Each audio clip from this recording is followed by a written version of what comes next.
Welcome to Spotlight. I'm Roger Basick. And I'm Gillian Woodward. Spotlight uses a special English method of broadcasting. It is easier for people to understand, no matter where in the world they live.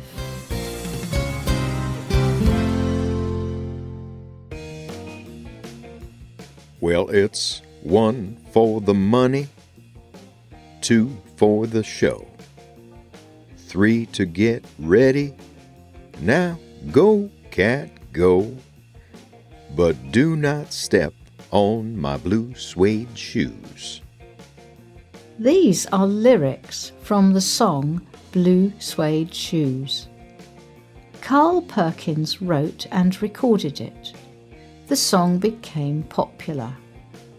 But the version of the song most people remember was by another singer. This new singer helped create a style of music called rock and roll.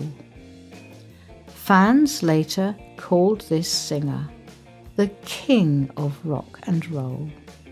He became one of the most famous entertainers of the 20th century.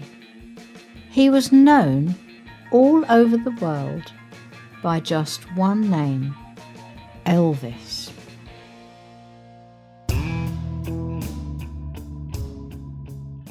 Today's Spotlight is about the singer Elvis Presley. He was born in 1935 in Tupelo, Mississippi, during the Great Depression. The Great Depression was one of the worst economic downturns in modern history. Presley's family was poor and lived in a small house. The family was close and very religious. They also loved music. Presley's parents gave him an instrument called a guitar when he was 11. As he grew older, Presley sang and played his guitar in talent shows. He loved listening to gospel and rhythm and blues music. He visited stores in out-of-the-way African American communities in search of new music. When he was 19, Presley paid for a recording session at Sun Studio in Memphis, Tennessee. Sam Phillips owned Sun Records and liked Presley's music. He liked the way Presley combined different styles of music. He signed Presley to a recording contract. Presley released the song That's All Right, which became popular on local radio stations. Presley released his first recordings during a time of racial segregation in the United States. African American communities and white communities stayed away from each other. White children did not attend the same schools as African Americans. African Americans could not drink from the same water fountains or use the same bathrooms as white people. While white people sat in front of buses, African Americans had to sit in the back. But Presley's music appealed to both audiences. He combined African American rhythm and blues with mainstream country music. Critics called the style rockabilly. The music helped unite some of the racially mixed youth of America. The mixture of music also challenged racial barriers in society. Some critics accused Presley of stealing African American music and presenting it to white audiences as his own creation. But Presley always gave credit to his influence.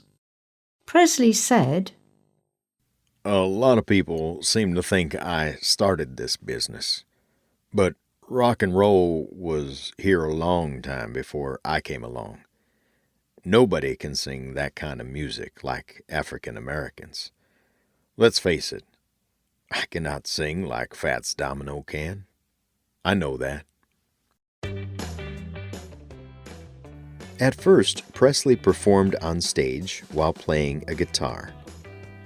But when he appeared on the television program The Milton Berle Show in 1956, Berle gave Presley a suggestion that changed music history. Berle told him to leave his guitar behind the stage. Berle wanted Presley to move freely on stage without carrying a guitar.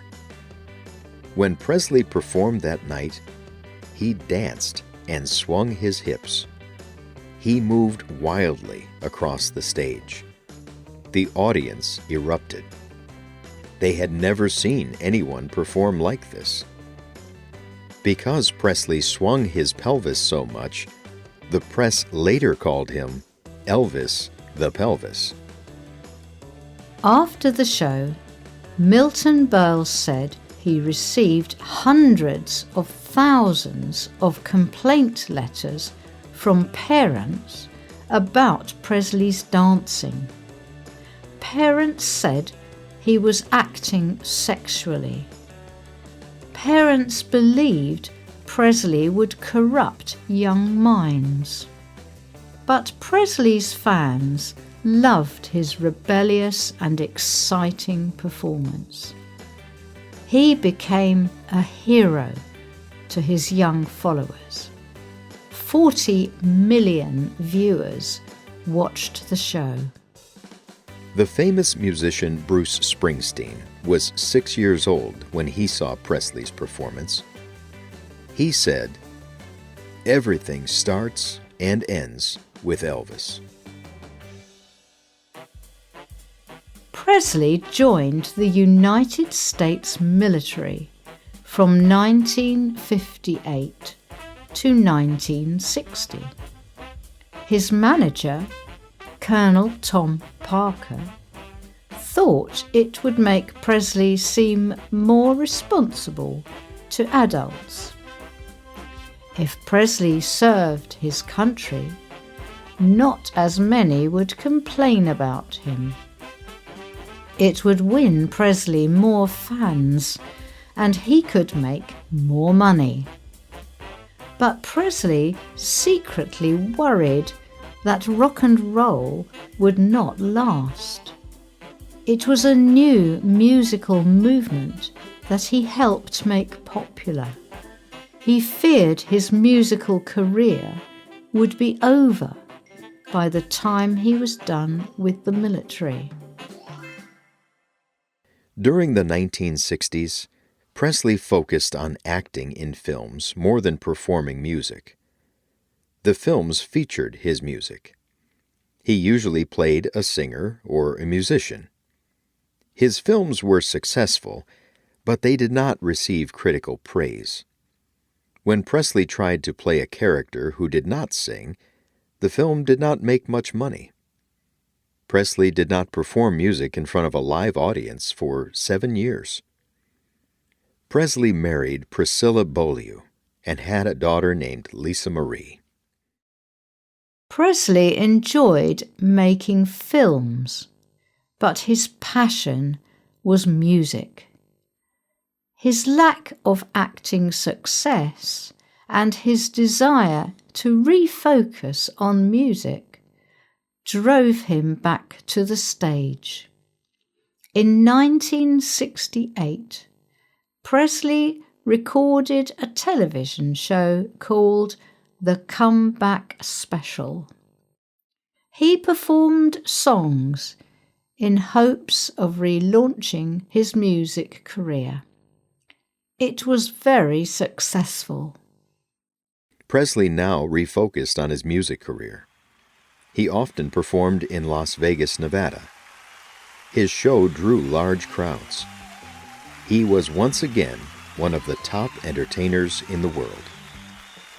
Presley remained important despite new and exciting rock and roll bands like the Rolling Stones, the Beatles, the Doors, and the Jimi Hendrix Experience, winning many followers. Many of these performers admired and copied Presley. John Lennon of the Beatles said, "Nothing affected me until I heard Elvis. Without Elvis, there would be no Beatles."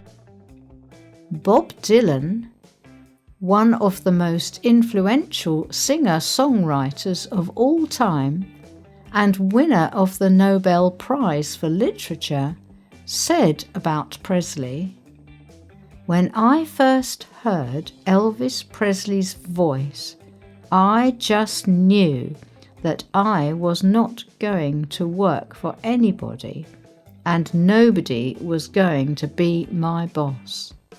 Hearing him for the first time was like breaking out of jail." The Grammy is the biggest award in American music. Presley won 3 Grammys. Even though he is considered the king of rock and roll, he won all 3 Grammys in the gospel music category. Gospel is a type of Christian music that comes from African American culture.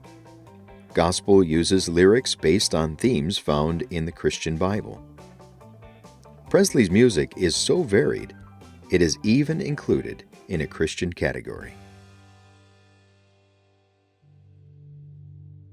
Despite Presley's talent and fame, he still struggled with problems. One of his biggest problems was addiction. In 1967, Dr. George Nichopoulos, or Dr. Nick, as he was called, began treating Presley. Dr. Nick served as Presley's personal physician for the last 10 years of Presley's life. At first, Dr. Nick treated him for minor pain, but Presley became addicted to opiates. Opiates are drugs to relieve pain. Presley ended up taking so many kinds of drugs, such as Valium, Quaaludes, and sleeping pills, that he became constipated. This means he could not have regular bowel movements.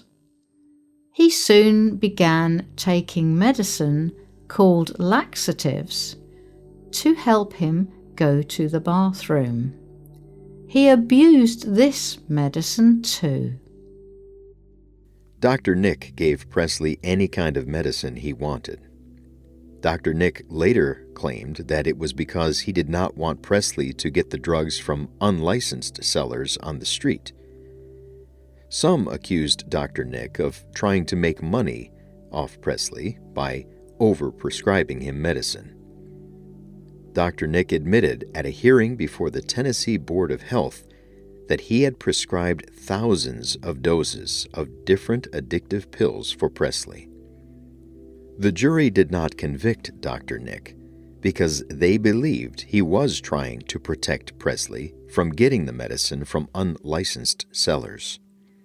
However, Dr. Nick continued to overprescribe medicine to many other patients and eventually lost his medical license.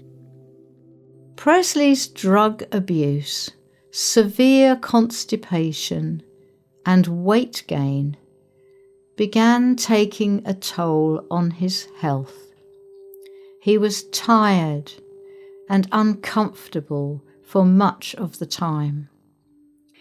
He also did not eat healthy foods and developed type 2 diabetes. Type 2 diabetes is a condition in which the body cannot use insulin correctly and sugar builds up in the blood. This causes increased tiredness. Despite his struggles, Presley continued to perform to large audiences for the last few years of his life. During the first 7 months of 1977, Presley performed 54 shows in 49 cities before dying of heart failure in August of that year. He was 42 years old. In those brief 42 years, Presley unforgettably shaped the world of music. He influenced multiple generations of performers. Presley's combination of musical styles, his energetic performances, and his memorable personality blazed a trail for others to follow. He helped define rock and roll, and he still wears its crown. Have you ever listened to Elvis Presley's music? Do you like it? Did you know that he died so young? You can leave a comment on our website at www.spotlightenglish.com. You can also find us on YouTube, Facebook, TikTok, Instagram, and X. You can also get our programs delivered directly to your Android or Apple device through our free official Spotlight English app.